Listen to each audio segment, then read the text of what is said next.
We back. Quick little break.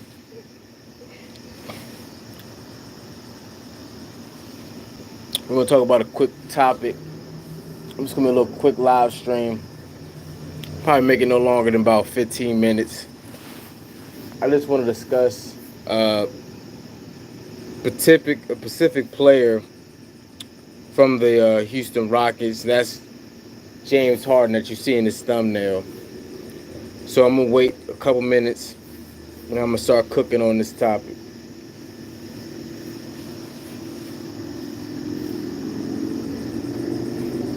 Shout out to the LDBC, the Lions Den basketball community. Run this shit, you dig?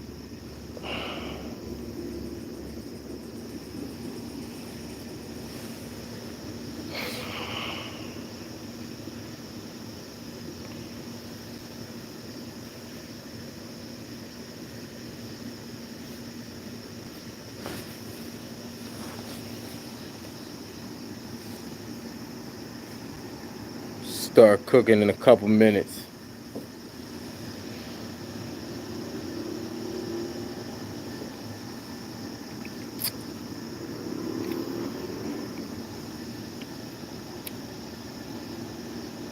Talk a little bit of fear the beard. James Harden, former MVP, league MVP. I'm going to discuss him tonight.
All right, let's cook.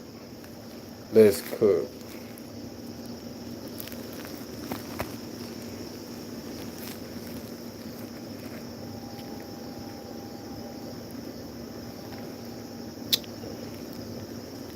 Talk a little James Harden.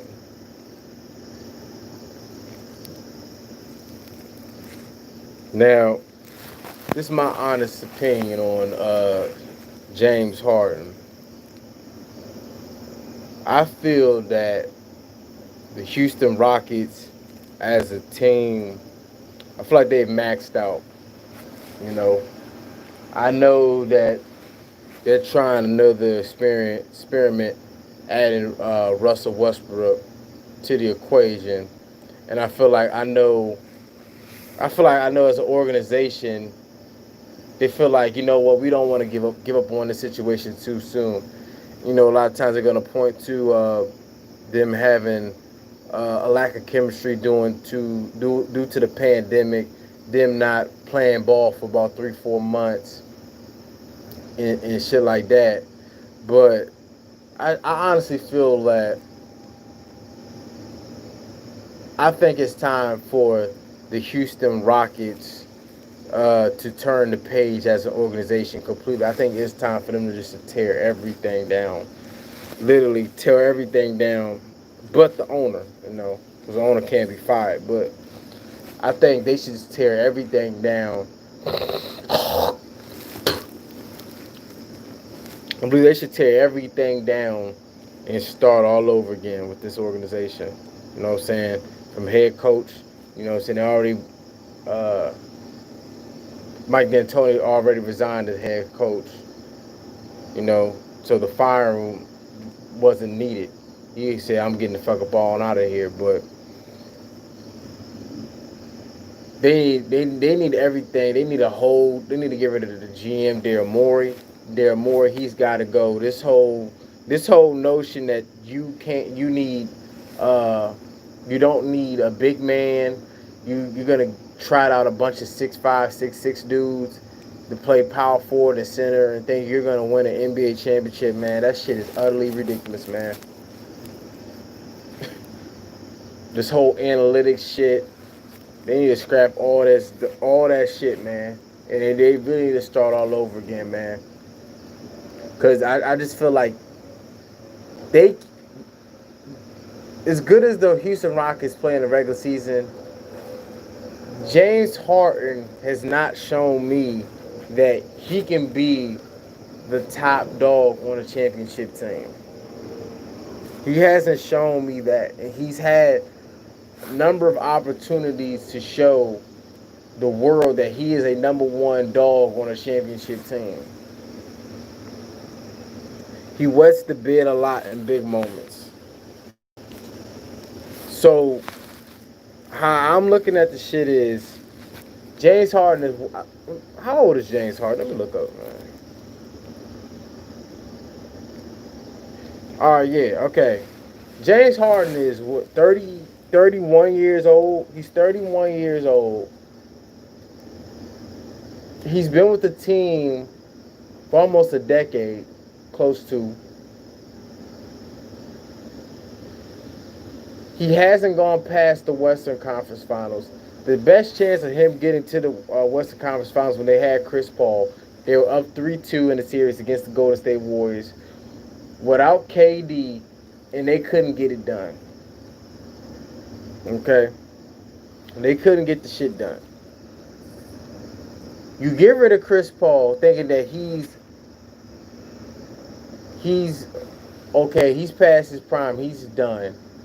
To trade for a guy in Russell Westbrook that has chronic knee injuries, who is he's not as explosive as he was 3, 4, 5 seasons ago, especially the season when he won MVP in 2016.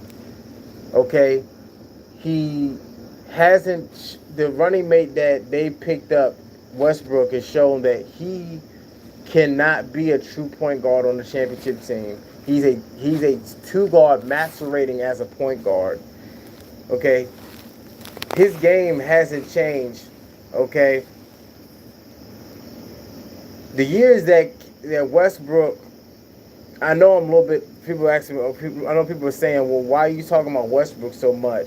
We're talking about this lies about Harden. I'm gonna get to Harden though, but we're gonna get on Westbrook a little bit. Westbrook, yes, he's a phenomenal talent, but he's not the type of guy that you're gonna sit there and say, you know what? Let me let him make the decision as far as being a point guard, and me trusting him to make crucial decisions, especially in the half court where you got to be precise in playoff basketball. He's not shown that in his entire career. Russell Westbrook, when he was with Oklahoma City, excuse me, and when he had Kevin Durant there, they was both together. They were down. They was one of the worst teams in assists, especially like the 4 or 5 years that they had. It was just them two, Kevin Durant without James Harden. When they traded James Harden to Houston, they were one of the worst teams in assists, and it's for a reason. They was playing hot potato. Okay, it's your turn, my turn, shit. And they got away with it because of their individual talent. But when they got to the postseason and when the game slowed down and they couldn't get it out and ripping and running, you saw the flaws of Russell Westbrook being exposed, being erratic, turning the ball over. He's very high in turnovers. I don't know his assist to turnover ratio off the top of my head, but I know it's really, really high. I know it's high. He turns the ball over a lot. He is a turnover machine in the playoffs. So you wanted to add this guy in, and he could never get out of the first round without Kevin Durant. So you decided to trade for that contract thinking that you're going to get better. Now you got 2 contracts stuck on the books for the next 3 or 4 years that it's going to be hard to get out of. They're better off, if they're going to get better, as a team from the long haul, nobody's gonna pick up that Westbrook contract. In my opinion, they're gonna be stuck with Westbrook. They're gonna be stuck with Westbrook. They're better off seeing what they can get for James Harden, man. James Harden, he's not a free agent until 2023 when he's 34. You can try to get at least something now while he has some type of value left. Now I heard there's rumblings that Mike D'Antoni is interested in the 76ers head coaching job, and the 76ers interested in him, and maybe they'll make a potential trade and see if they can if they can get James Harden along with Mike D'Antoni in Philadelphia. But if they make that move, they're gonna really have to revamp that team. That means they might not longer. They probably not gonna have Joel Embiid and Ben Simmons because that shit ain't even gonna work. If they try to pull that trade off, it's not gonna work. Mike D'Antoni he does not have a good history of coaching bigs, other than Mark Stoudemire, because he was so athletic and run the floor and can play pick and pop with a point guard like a Steve Nash. He doesn't coach bigs very well. And then you got Ben Simmons, who doesn't shoot. He doesn't even like to shoot the ball. And that's his main thing is coaching, is spreading the ball and shooting threes. So they're gonna try to get rid of both of those guys. So I don't see that scenario working. So like I said in my previous live stream, if I'm the players in that locker room, I'd rather, if they had to pick between Doc Rivers and Mike D'Antoni, I'm taking Doc Rivers, because they take Doc Rivers, a lot of those pieces are going to probably still be there. If D'Antoni gets that job, it's going to be a massive overhaul. I'm telling you.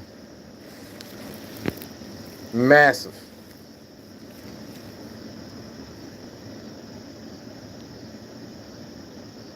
And then you got to ask yourself, if you're the Houston Rockets, do you want to continue to pay money for a team who is not going to be in the championship mix?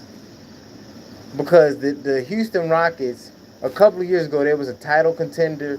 Now they're going to start slowly turning to a team, especially as Westbrook gets older and his athletic ability is slowly declining. And you can clearly see it. He's not as explosive as he once was. And you look at the team that's around Houston, they don't have the same depth that they once had. You can clearly see this team being a team where they might make it to the playoffs, but they're not going to make any serious noise. They're not a team that's going to be a bad team where they're going to get a high lottery pick. They're going to be a middle-of-the-pack team. So do you want to be a middle-of-the-pack team paying James Harden $44, $47 million over the next 3 seasons? Well, or you can at least try to trade him and get something for him. Maybe get a couple draft picks, get some young assets in return, ship him to a tender, maybe ship him out east or something, because they're not gonna go anywhere, man. They're a team that in my opinion, their championship window has shut. It is gone. It's past. It's done, and it's not coming back. It's not. But let me know what y'all guys think, man. YouTube's been on some funny stuff lately. Loading my live streams up super late. But if y'all want to donate to the channel, y'all can hit me on Cash App, $ Winners Train 93. That is Winners Train 93. That's my Cash App. You also, if you want to donate to my PayPal account, I'll leave that link in the description box. And also, y'all please, if y'all not already subscribed to my fitness channel, please subscribe to my fitness channel. I'll put that link in the description box as well. My fitness channel is called Winners Train Losers Complaint LDBC. That is Winners Train Losers Complaint LDBC. Y'all subscribe to that channel. Get some good fitness workouts. I'm trying to go live on that channel as well. So y'all keep supporting me, man. Like, comment, subscribe, share the videos, man. This your man Black Reality TV, man. Signing out. Peace.